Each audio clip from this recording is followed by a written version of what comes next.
नमस्कार दोस्तों, हमारे ऑनलाइन ट्यूशन अड्डा चैनल पर आपका स्वागत है। दोस्तों, यदि आप हिंदी पढ़ना और लिखना सीखना चाहते हैं तो यह वीडियो आप ही के लिए है। आपने बिल्कुल सही वीडियो पर क्लिक किया है। यदि आपको मात्रा वगैरह ये सब कुछ आ जाता है और आपको स्टोरी पढ़ने नहीं आता है या कोई बड़ा बड़ा वाक्य लिखा रहता है, उस वाक्य को आपको पढ़ने में काफ़ी दिक्कत होती है, लिखने में भी दिक्कत होती है, तो यह आप ही के लिए यह क्लास है। इस क्लास को लास्ट तक देखिएगा, छोड़कर नहीं जाना है। यदि आप इस चैनल पर नए हैं तो प्लीज़ इस चैनल को सब्सक्राइब कर लीजिए और बेल आइकन दबा के ऑल पे क्लिक कर लीजिएगा।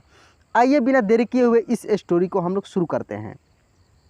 देखिए दोस्तों, इस स्टोरी का नाम है आलसी ब्राह्मण। बहुत ही इंटरेस्टिंग स्टोरी है। इस स्टोरी को आप लास्ट तक खूब ध्यान से सुनिए, बहुत मज़ा आएगा इसको सुनने में। एक ब्राह्मण है जो काफ़ी आलसी हैं, उन्हीं पर यह स्टोरी है। उनके बच्चे और उनके पत्नी और उस ब्राह्मण के बीच में कैसे क्या होता है, ये चीज़ आगे हम लोग देखते हैं। खूब ध्यान से एक एक शब्द को पढ़ते हुए आगे हम लोग बढ़ेंगे, समझते हुए। एक बार की बात है। देखिए यहाँ पे खूब ध्यान से देखिए, जो ये पढ़े हैं इसको कैसे पढ़ेंगे कि एक बार की, थोड़ा सा की पे जोर लगाएंगे क्योंकि बड़ी ई की मात्रा है। की, एक बार की बात है के बाद थोड़ा सा रुकेंगे। क्यों रुकेंगे? क्योंकि यहाँ पे ये कॉमा लगा है। इसको क्या बोलते हैं? कॉमा। जहाँ पे कॉमा लगा रहता है थोड़ा सा रुक कर फिर आगे बढ़ते हैं। तो एक बार की बात है, एक गांव, इसको पढ़ेंगे गांव, ठीक है ना? गांव पढ़ेंगे, गांव नहीं गांव में एक ब्राह्मण, ठीक है, रहता था। वह सुबह उठता, नहाता, पूजा करता, खाना खाता और फिर सो जाता था।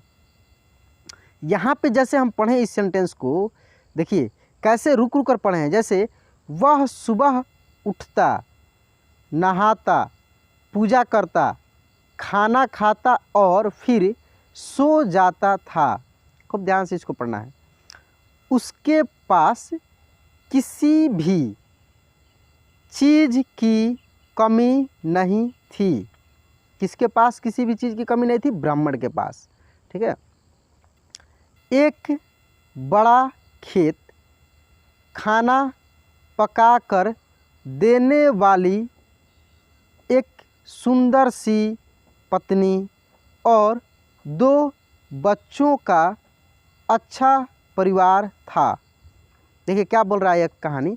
एक बड़ा खेत, खाना पकाकर देने वाली सुंदर सी एक पत्नी और 2 बच्चों का एक इनका अच्छा परिवार था।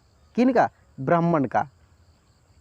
देखिए स्टोरी को जब समझ कर पढ़ेंगे ना और शब्दों को भी खूब ध्यान से पढ़ेंगे तो होगा क्या कि कहीं कहीं यदि आपको कुछ ऐसे शब्द मिल जाएंगे वाक्य में जो पढ़ने में दिक्कत होगी, लेकिन स्टोरी से पकड़ पाएंगे उसको कि हाँ स्टोरी में यही हो सकता है।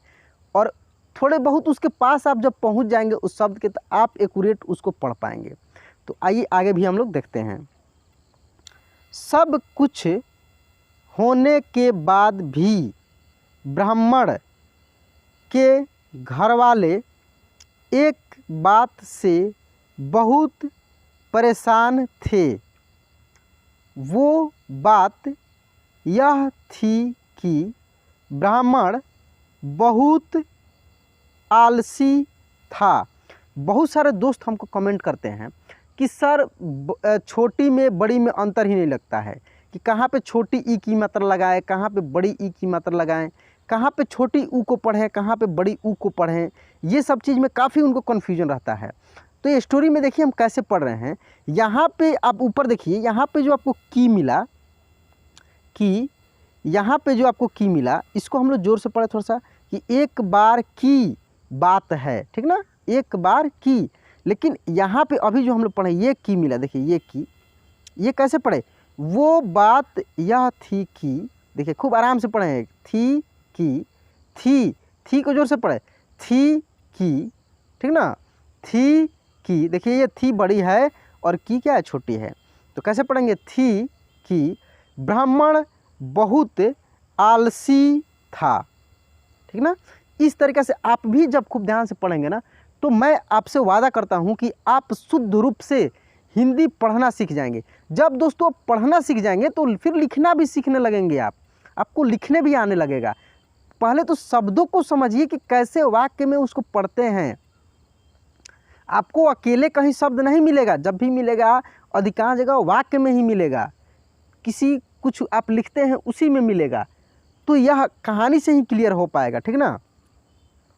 थोड़ी सी बड़ी कहानी है, खूब ध्यान से इसको सुने और मज़े के साथ इसको पढ़ें। एक एक चीज़ देखिए मैं कैसे आगे समझाते हुए आगे बढ़ रहा हूँ, ठीक ना। वो कोई भी काम खुद नहीं करता था और दिन भर सोता रहता था। एक दिन बच्चों का शोर सुनकर ब्राह्मण जाग गया और उसने देखा कि उसके दरवाजे पर एक साधु महाराज आए हैं।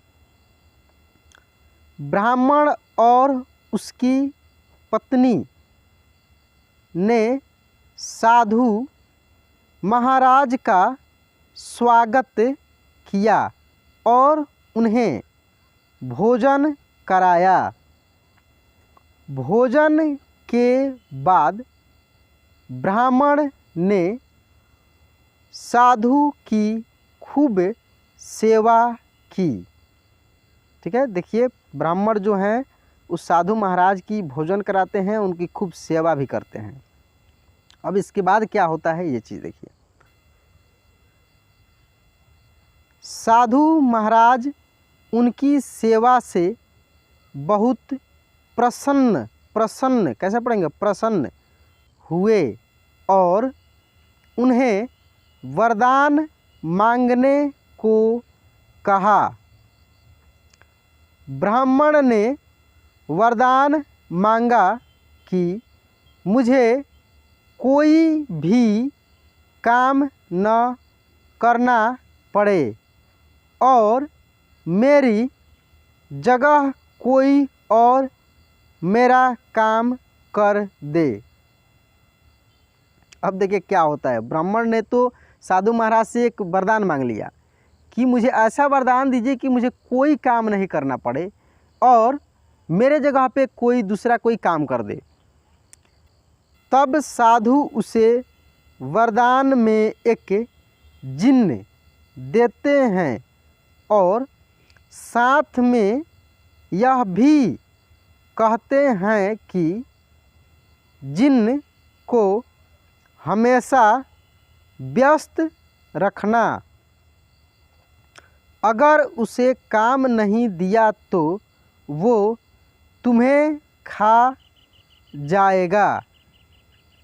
वरदान पाकर ब्राह्मण मन ही मन बहुत खुश हुआ और साधु को आदर के साथ विदा किया। साधु महाराज ने इसको एक जिन्न दे दिए और बोले कि इस जिन्न से तुम एक लगातार काम कराना, तुम्हें इसको आराम नहीं देना है। यदि इसको तुम आराम दिया तो ये तुम्हें ही खा जाएगा। अरे इससे बड़ी कोई मूर्खता है। देखिए क्या होता है साधु महाराज के और ब्राह्मण के साथ। साधु के जाते ही वहाँ एक जिन्न प्रकट हुआ। पहले तो ब्राह्मण उसे देखकर डर जाता है, लेकिन जैसे ही वो ब्राह्मण से काम मांगता है तब ब्राह्मण का डर दूर हो जाता है और वो उसे पहला काम खेत जोतने का देता है।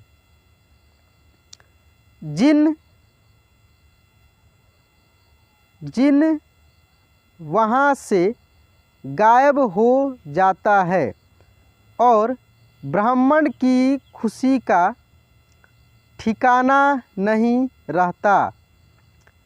कुछ ही देर में जिन्न फिर आ जाता है और बोलता है कि खेत जोत दिया, दूसरा काम दीजिए। कुछ ही देर में पूरा खेत जोत देता है और आकर दूसरा काम मांगता है।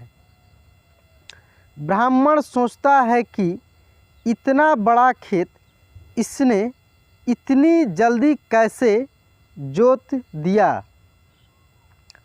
ब्राह्मण इतना सोच ही रहा था कि जिन बोलता है कि जल्दी मुझे काम बताओ, नहीं तो मैं आपको खा जाऊंगा। ब्राह्मण डर जाता है और बोलता है कि जाकर खेतों में सिंचाई करो। जिन फिर वहाँ से गायब हो जाता है और थोड़ी ही देर में फिर आ जाता है। जिन आकर बोलता है कि खेतों की सिंचाई हो गई, अब अगला काम बताइए। ठीक है, इस तरीके से आप पढ़ेंगे एक एक शब्द को खूब ध्यान से दोस्तों, और इस स्टोरी के माध्यम से भी आप बहुत सारा चीज़ सीख रहे होंगे। ब्राह्मण एक एक कर सभी काम बताता जाता है और जिन्न उसे चुटकियों में पूरा कर देता है। ब्राह्मण की पत्नी यह सब देख रही थी और अपने पति के आलसीपन पर चिंता करने लगी। शाम होने के पहले ही जिन सभी काम कर देता था। सब काम करने के बाद जिन ब्राह्मण के पास आ जाता और बोलता कि अगला काम बताइए, नहीं तो मैं आपको खा जाऊंगा। अब ब्राह्मण के पास कोई भी काम नहीं बचा जो उसे करने के लिए कह सके। उसे चिंता होने लगी है और वह बहुत डर जाता है। कौन? ब्राह्मण। अब उसको डर सताने लगती है कि इसको यदि काम नहीं दिए तो ये मुझे ही खा जाएगा। जब ब्राह्मण की पत्नी अपने पति को डरा हुआ देखती है तो अपने पति को इस संकट से निकालने के बारे में सोचने लगती है। वह ब्राह्मण से बोलती है कि स्वामी, अगर आप मुझे वचन देंगे कि आप कभी आलस नहीं करेंगे और अपने सभी काम खुद करेंगे, तो मैं इस जिन्न को काम दे सकती हूँ। इस पर ब्राह्मण सोचता है कि पता नहीं यह क्या काम देगी। अपनी जान बचाने के लिए ब्राह्मण अपनी पत्नी को वचन दे देता है। अपनी जान बचाने के लिए पत्नी को वचन दे देता है। इसके बाद ब्राह्मण की पत्नी जिन्न से बोलती है कि हमारे यहाँ एक कुत्ता है, तुम जाकर उसकी पूंछ पूरी सीधी कर दो। याद रखना, उसकी पूंछ एकदम सीधी होनी चाहिए। जिन्न बोलता है कि अभी यह काम कर देता हूँ। यह बोलकर वह वहाँ से चला जाता है। लाख कोशिश करने के बाद भी वह कुत्ते की पूंछ सीधी नहीं कर पाता और हार मान लेता है। हार कर जिन ब्राह्मण के यहाँ से चला जाता है, उस दिन के बाद से ब्राह्मण अपने आलस को छोड़कर सभी काम करने लगता है और उसका परिवार खुशी खुशी रहने लगता है। इस कहानी से क्या सीख मिलती है, ये चीज़ देखिए। हमें कभी आलस नहीं करना चाहिए। आलस करने से हम मुसीबत में फंस सकते हैं, इसलिए हमें आलस छोड़कर अपना काम खुद ही करना चाहिए। तो दोस्तों, ऐसे आप किसी भी स्टोरी को खूब आराम से पढ़ेंगे और जब आपका प्रैक्टिस अच्छा खासा हो जाएगा तो आप एक बार में भी इसको खूब पढ़ सकते हैं बिना एक एक शब्द को हिजे किए हुए। वैसे भी मैं वीडियो बनाकर आपको समझाऊंगा उसको भी कैसे पढ़ना है, उसको भी एक बार में सब नहीं पढ़ देना है, उसमें भी कहाँ रुकना है, कैसे पढ़ना है, वो सब चीज़ मैं बताऊंगा। तो चलिए दोस्तों, आज की क्लास यहीं पे एंड करते हैं। एंड करने से पहले आपसे रिक्वेस्ट है कि चैनल को सब्सक्राइब नहीं किया तो कर लीजिए और वीडियो को एक लाइक भी कर दीजिए। चलिए दोस्तों, मिलते हैं अगले वीडियो में। जय हिंद।